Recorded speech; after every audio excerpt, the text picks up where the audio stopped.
I, as a Member of Parliament with 9 others, visited Buchenwald concentration camp. Some people believe that the reports of what happened there are exaggerated. For decades, much of what the world knew about Nazi extermination camps came from the voices of survivors and the ruins left behind. Remnant of Hitler's army comes home 10 years after their Führer's defeat.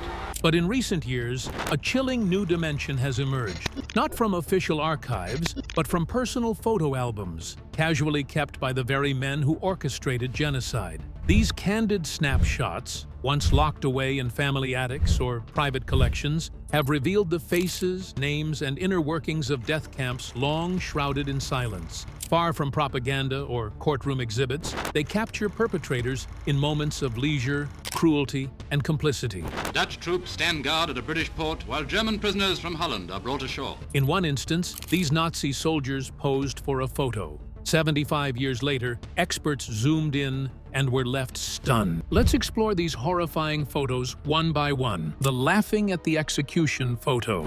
In one of the most chilling photographic records of the Holocaust, a black and white image captured on a beach in Liepaja, Latvia, in December 1941 shows Nazi soldiers and local Latvian collaborators laughing and smiling as Jewish women are forced to kneel moments before execution. This photograph documents a brutal instance of the Holocaust by bullets, a phase of the genocide in which over 1.5 million Jews were shot, primarily across Eastern Europe. In some places, German civilians have been compelled to remove the bodies from more recent pits. The massacre in Liepaja was part of a coordinated extermination campaign conducted by Einsatzgruppe A under the command of SS Brigadeführer Walter Stahlecker, along with Latvian auxiliary forces and Wehrmacht units. Liepaja, a port city on Latvia's western coast, had a significant Jewish population before the Nazi invasion. Over 7,000 Jews lived there, making up about 13% of the city's total population. When Nazi Germany occupied Latvia in June 1941 during Operation Barbarossa, Liepaja fell under German control and anti-Jewish violence began almost immediately. In July and August of that year, SS and SD units began rounding up Jews for forced labor and execution. Several nationalities and types, many of them intellectual and highly gifted men and women. However, the most infamous mass shootings occurred in the final days of December 1941, when over 2,700 Jewish women, children, and elderly people were executed. Shockingly, the image in question was taken during these executions. It shows a group of onlookers, uniformed German and Latvian personnel, casually observing the killing process. Some are smiling or mid-laugh, indicating a complete emotional detachment from the horror before them. In the background, Jewish victims, naked and barefoot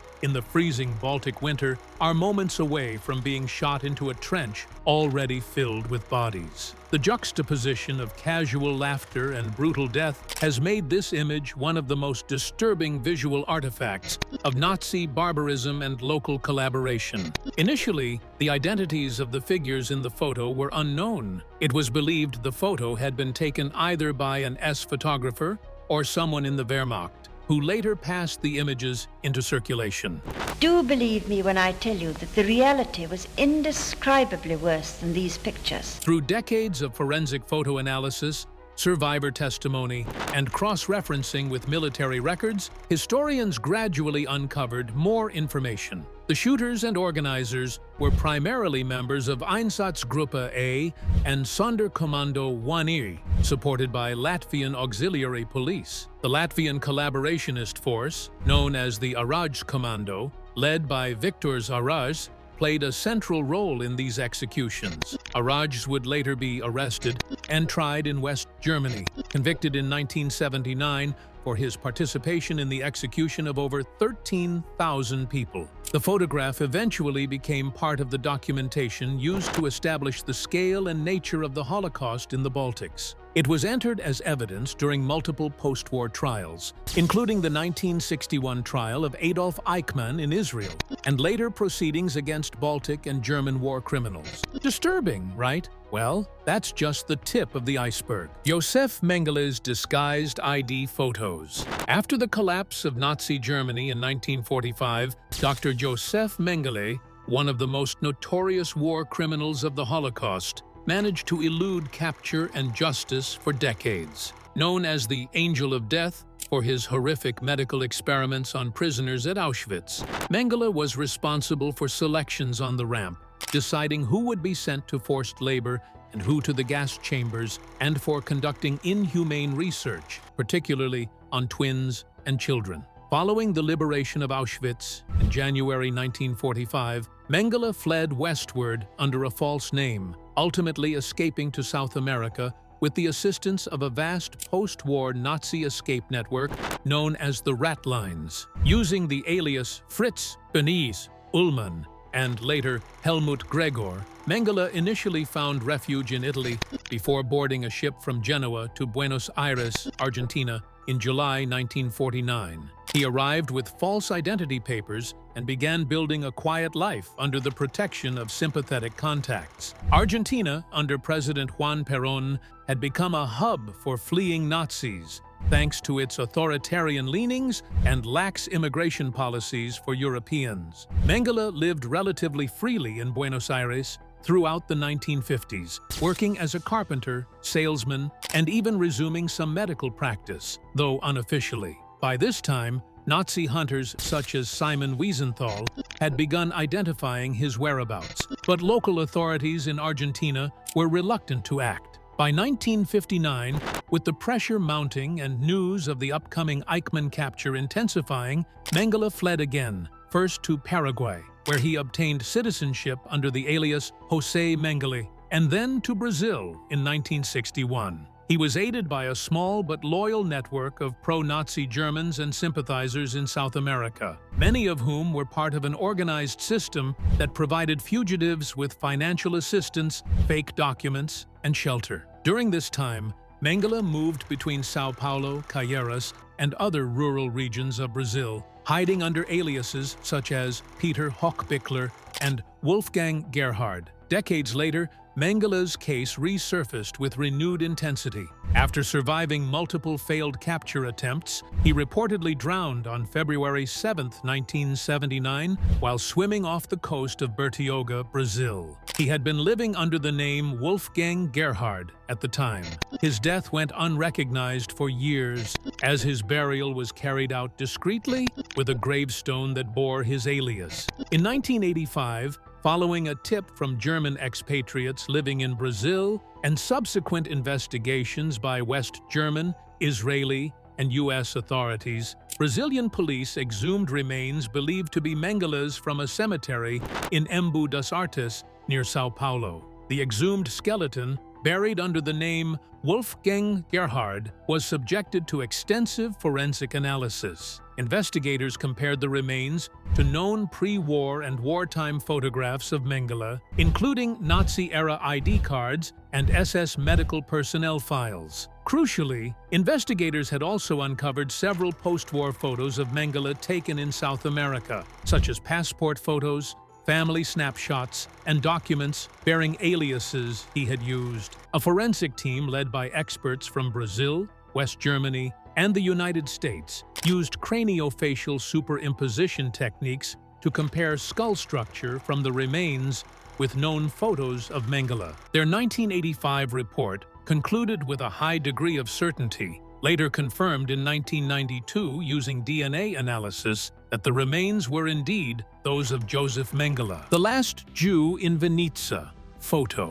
One of the most haunting images to emerge from the Holocaust is known as The Last Jew in Venita. Captured in 1941 in the Ukrainian city of Vinnytsia, then part of the Reichskommissariat Ukraine under Nazi occupation, the photo shows a Jewish man kneeling at the edge of a freshly dug mass grave, surrounded by corpses. Behind him stands a uniformed member of Einsatzgruppe D, aiming a pistol at the back of his head. A group of German soldiers looks on, some relaxed, some disinterested, as if bearing witness to a routine task. For decades, the photo circulated without a verified backstory. Over time, however, historians and forensic researchers succeeded in reconstructing its context. The execution took place in Venezia in 1941, shortly after Nazi Germany launched Operation Barbarossa, the invasion of the Soviet Union, on June 22nd that year. As the Wehrmacht advanced eastward, SS Mobile killing units known as Einsatzgruppen followed behind. Their mission, sanctioned by high-ranking officials such as Heinrich Himmler and Reinhard Heydrich, was to exterminate Jews, Roma, Soviet commissars, and perceived political threats. In Venezia, the task fell to Einsatzgruppe D, commanded by Otto Ohlendorf, which was operating primarily in southern Ukraine and Crimea. According to Ohlendorf's own testimony at the Nuremberg trials, his unit alone murdered over 90,000 people. Venezia was home to an estimated 28,000 Jews before the war. Following the city's capture by German forces in mid-July 1941, mass arrests began immediately. Jewish homes were marked, synagogues were desecrated, and men were rounded up under accusations of communist sympathies. Systematic killings followed, often carried out by German SS men, SD officers, Ukrainian auxiliaries, and local collaborators. The man in the photo is unidentified, though researchers believe he may have been one of the last Jews remaining in the area after the major massacres had been completed. The scene was photographed by a German soldier, likely for personal documentation. The original photo was discovered in a photo album found on a captured or deceased soldier and was later copied and distributed by war crimes investigators. The photo's caption, "The Last Jew in Venezia," appeared on early copies, although no contemporary Nazi documents confirmed that specific wording. Auschwitz Staff Photo Album. In 2007, the United States Holocaust Memorial Museum in Washington, D.C. received a previously unknown photo album that had belonged to SS Obersturmführer Karl Hücker, adjutant to the last commandant of Auschwitz, Richard Baer. The album contained over 100 black and white photographs taken between June and December 1944, during a period when Auschwitz-Birkenau was operating at maximum killing capacity, with nearly 400,000 Hungarian Jews being deported and murdered in just 10 weeks. Karl Hücker served as a key administrative figure in Auschwitz and was closely involved in day-to-day operations, particularly during the final phase of the Holocaust, when the so-called Hungarian Action was underway. The album, titled Hücker Album by researchers, was donated anonymously to the museum and had never been seen publicly before. Unlike the more clinical or grim Nazi photo documentation found elsewhere, the Hücker Album was a personal collection that revealed a side of the perpetrators rarely captured: their leisure time, camaraderie, and complete detachment from the crimes they were committing just kilometers away. The photos show SS officers relaxing at the SS retreat Solahütte, a rest area located about 30 kilometers south of Auschwitz, nestled in the Silesian countryside. In several images, officers are seen smiling, singing songs, playing the accordion, sunbathing, picking berries, and enjoying outdoor picnics. Karl Hücker appears frequently, as do several other key figures, including Dr. Joseph Mengele, infamous for his brutal medical experiments, and Rudolf Höss, the camp's former commandant, who returned temporarily during the height of the Hungarian deportations to oversee operations. Among the others identified in the album are Richard Baer,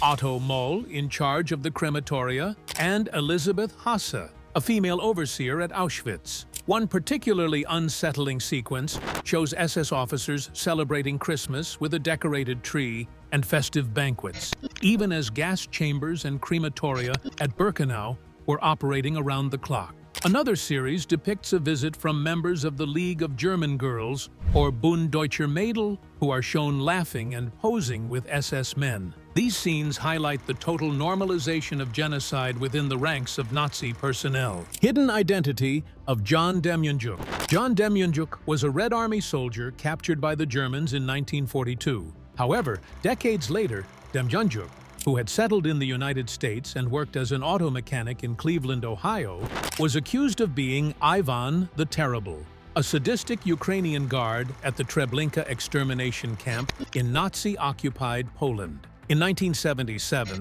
the U.S. Office of Special Investigations began proceedings to revoke Demjanjuk's citizenship. The key evidence at the time came from survivor testimonies and photo lineups, which led to his identification as the brutal guard at Treblinka. In 1986, Demjanjuk was extradited to Israel and stood trial for crimes against humanity. The prosecution alleged that he had operated the gas chambers at Treblinka and was responsible for the deaths of tens of thousands of Jews. In 1988, Demjanjuk was convicted and sentenced to death. However, as new documents emerged after the collapse of the Soviet Union, including KGB archives, doubts surfaced about his identification as Ivan the Terrible. These files suggested that another man, Ivan Marchenko, was the true perpetrator. In 1993, Israel's Supreme Court overturned Demjanjuk's conviction, citing reasonable doubt, and he returned to the United States. However, the legal saga was far from over. American prosecutors renewed their efforts, focusing not on Treblinka, but on Demjanjuk's alleged service at other Nazi camps, including Sobibor, Majdanek, and Flossenburg. The breakthrough came with the rediscovery of a wartime SS identity card, known as the Trauniki card, recovered from Nazi records held by the Soviet Union. This card included a photograph of Demjanjuk in an SS uniform and documented his training at the Trauniki camp, a site used by the Nazis to prepare Ukrainian and other Eastern European collaborators for service as guards in extermination camps. The Trauniki card stated that Demjanjuk was trained in 1942 and then assigned to Sobibor, a death camp where an estimated 170,000 Jews were exterminated in gas chambers. Forensic experts authenticated the photograph and the document, concluding that both were genuine and that the man in the photograph was indeed Demjanjuk. This time, the evidence did not hinge on survivor testimony, but on official Nazi-era records. In 2002, his U.S. citizenship was once again revoked, and after a lengthy legal process, Demjanjuk was extradited to Germany in 2009 to stand trial in Munich. The German prosecutors charged him as an accessory to the extermination of 28,060 Jews at Sobibor, since direct evidence linking him to specific killings was unavailable. The prosecution relied on the argument that any guard stationed at Sobibor, whose sole purpose was extermination, was inherently complicit in genocide. In May 2011, Demjanjuk was convicted and sentenced to 5 years in prison, though he was released pending appeal due to his age and health. He died in a nursing home in Bad Fehlenbach, Germany, on March 17, 2012, before his appeal was concluded. According to German law, this technically rendered his conviction invalid. Disturbing, right? Well, we've got a lot more from where that came, so stick around. The SS Album of Atrocities. Compiled in 1943 by SS Gruppenführer Jürgen Stroop, the SS Album of Atrocities contains over 50 photographs and a written report that details the systematic destruction of the Warsaw Ghetto Uprising. The album was discovered among Nazi documents after the war and became critical evidence during the Nuremberg trials. The report, officially titled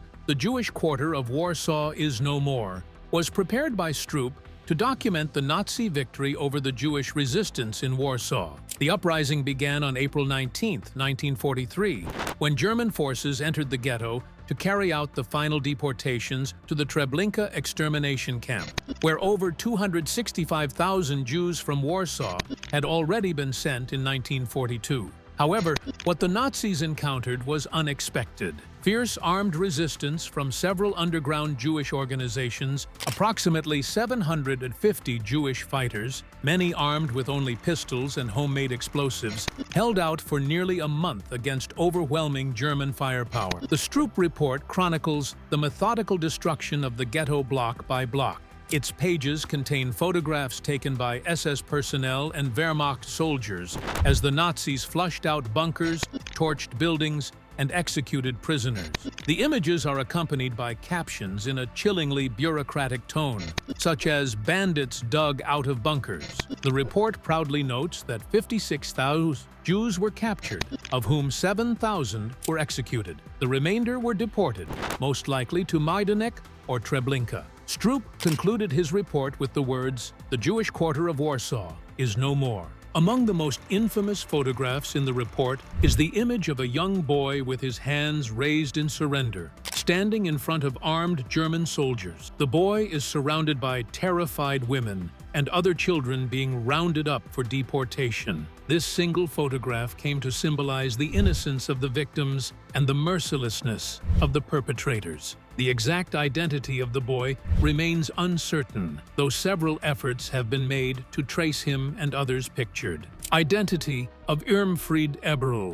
Born on September 8, 1910, in Bregenz, Austria, Mfred Eber was an Austrian psychiatrist who became one of the earliest figures directly involved in the Nazi regime's genocidal machinery. Although his name remained relatively obscure in the immediate post-war years, renewed scrutiny of wartime photographs and archival documents in the early 2000s, these efforts revealed his central role not only as the first commandant of Treblinka extermination camp, but also as a medical official complicit in the Action T4 euthanasia program, the Nazi initiative to execute people deemed unfit due to mental or physical illness. Eberl earned his medical degree from the University of Innsbruck in the early 1930s and joined the Nazi Party in 1931, well before Hitler came to power. In 1935, he began working in psychiatric institutions across Germany and Austria.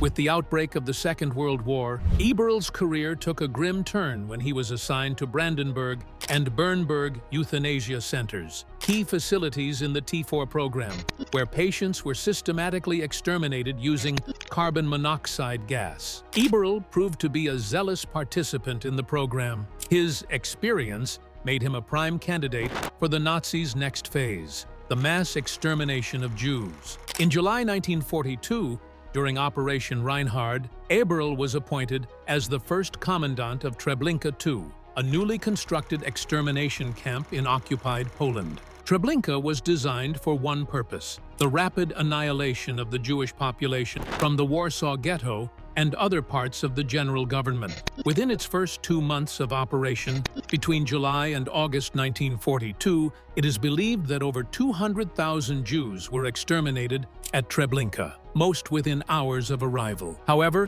Eberl's tenure at Treblinka was marked by chaos and extreme mismanagement. Deportation trains arrived faster than the gas chambers could operate, leading to nightmarish overcrowding, starvation, and decomposing bodies littering the grounds. Eyewitnesses and SS inspectors reported scenes of complete breakdown. SS Brigadeführer Odilo Globok, head of Operation Reinhard, quickly removed Eberl from his post by late August 1942, replacing him with Franz Stengel, who would turn Treblinka into a more efficient death machine.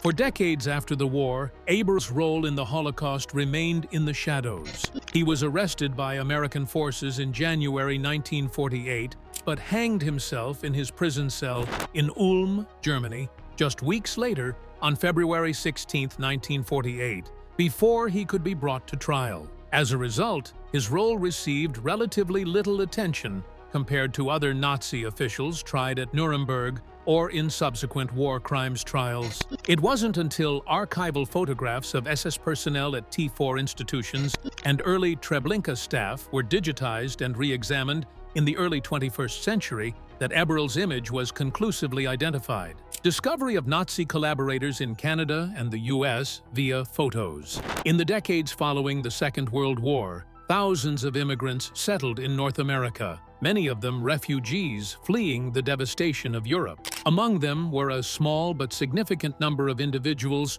who had participated in Nazi crimes, hiding their pasts under new identities. Investigators in both Canada and the United States began uncovering these hidden histories in the 1970s and 80s, relying heavily on archival material, wartime documents, survivor testimonies, and, crucially, old photographs that revealed connections between these individuals and Nazi units. One of the most prominent cases was that of Helmut Oberlander, born in Halbstadt, Ukraine, in 1924. He immigrated to Canada in 1954 and became a naturalized citizen in 1960, building a successful life as a developer in Kitchener, Ontario.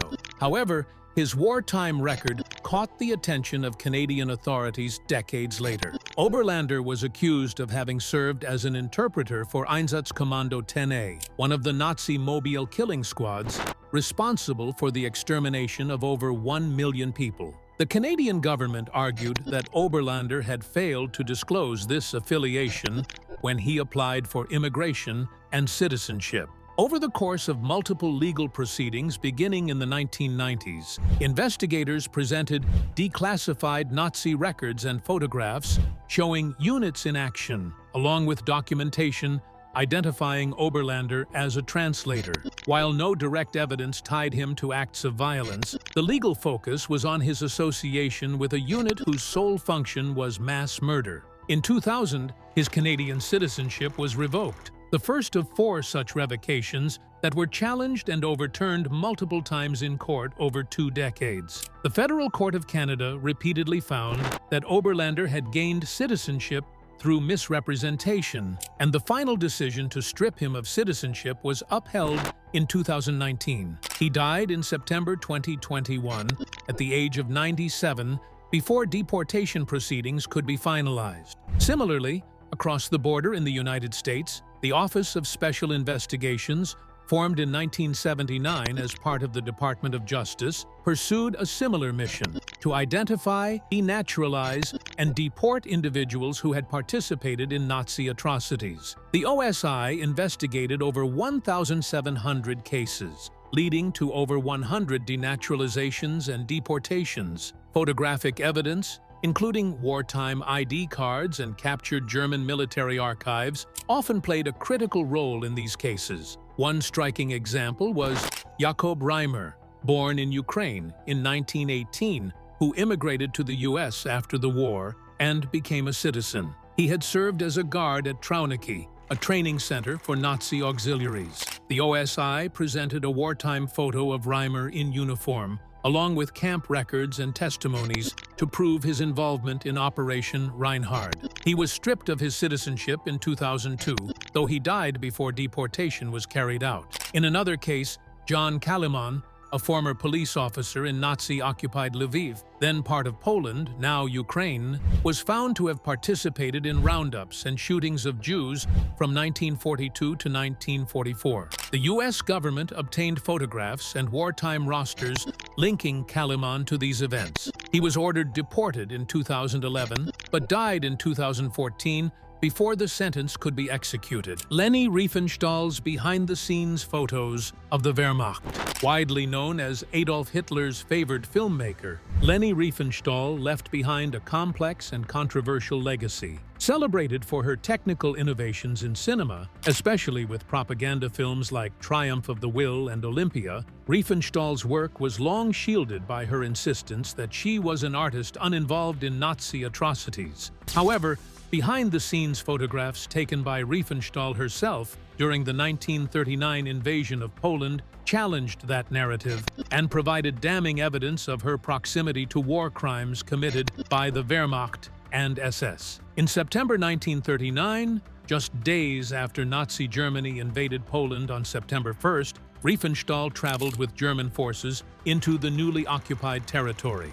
Officially, she claimed she was documenting the triumph of German arms for a never-completed film titled Feldzug in Poland, or Campaign in Poland. During this journey, Riefenstahl took several personal photographs, several of which show distressing scenes: Polish Jews being rounded up, harassed, and humiliated by German soldiers. One key image shows Polish Jews being lined up against a wall, closely watched by armed soldiers. The expression on Riefenstahl's own face, captured in a separate photograph at the scene, was one of shock, though critics argue this moment of apparent dismay does not absolve her. The atrocities in Konski occurred around September 12, 1939, when German troops executed more than 20 Polish Jews as a reprisal for the death of several Wehrmacht soldiers. The photographs Reefenstall took during this period remained largely unknown until they resurfaced in the 1990s, when German and international scholars began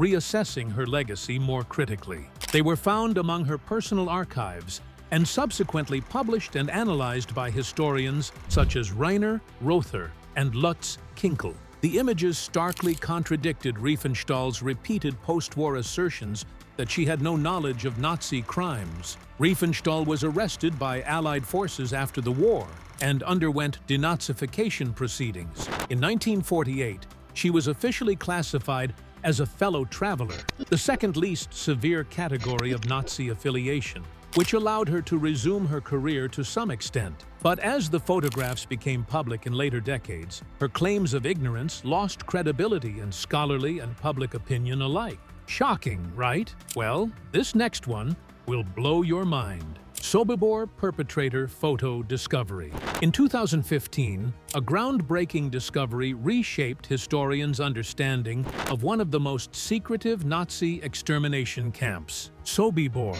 The find came not from a hidden archive or government record, but from the attic of a perpetrator's family. The descendants of Johann Niemann, a senior SS officer who had served at Sobibor from 1942 to 1943, donated a personal photo album to researchers. Niemann had been the deputy commandant of Sobibor and was killed during the prisoner uprising on October 14, 1943. The photo album contained more than 100 photographs, many taken between 1942 and 1943, the height of Sobibor's operations. These were candid snapshots, not official Nazi propaganda, but private images Niemann kept for himself. They showed daily life inside the camp from the vantage point of a high-ranking SS officer. Particularly chilling were images of Niemann in full uniform, smiling alongside fellow SS men and Ukrainian Trauniki guards in front of Sobibor's buildings, including the commandant's residence and guard barracks. The camp's barbed wire fences, watchtowers, and living quarters appeared clearly for the first time in visual form. What made the discovery so significant was Sobibor's near-total destruction by the Nazis themselves, following the prisoner revolt in October 1943, during which approximately 300 inmates escaped. Though only about 50 survived the war, the SS completely demolished the camp in an attempt to erase all physical evidence of its existence. Buildings were dismantled, grounds were plowed, and trees were planted to disguise the terrain. Because of this, historical knowledge about Sobibor had long relied on survivor testimonies, a 1944 Soviet investigation, and limited forensic digs conducted decades later. No known photographs had survived from the time the camp was operational until Niemann's album surfaced. Niemann's role in Sobibor was already documented in post-war accounts, but the photographs confirmed his presence at the camp and visually corroborated the identities of several other perpetrators, including Gustav Wagner, Franz Stengel, and Karl Frenzel, men involved in the systematic executions of roughly 180,000 Jews, primarily from Poland, the Netherlands, and Czechoslovakia. The album revealed the relaxed, even jovial atmosphere among the executioners. In some photos, guards posed during social events or stood casually, arms draped over one another, humanizing but never exonerating images of individuals at the heart of industrial genocide. The album has since been used as a vital resource in multiple contexts. It featured prominently in the 2020 publication Fotos aus Sobibor by historian Martin Kuipers and his team at the University of Stuttgart, who meticulously analyzed the images alongside survivor accounts and SS personnel files. The album has also been displayed in exhibitions at Holocaust museums. Most haunting, perhaps, is the way Niemann's album bridges the personal and the genocidal. These photographs were likely taken without the intention of ever being made public. They weren't meant to deceive, glorify, or manipulate. They were merely mementos, keepsakes from a posting that to Niemann was just another assignment. Well, that's it for now. Thanks for watching. Did you like this video? If you did, please consider liking, dropping a comment, and hitting the subscribe button so that you don't miss out on our new uploads. Also, don't miss this video you see on your screen right now. It's truly unbelievable.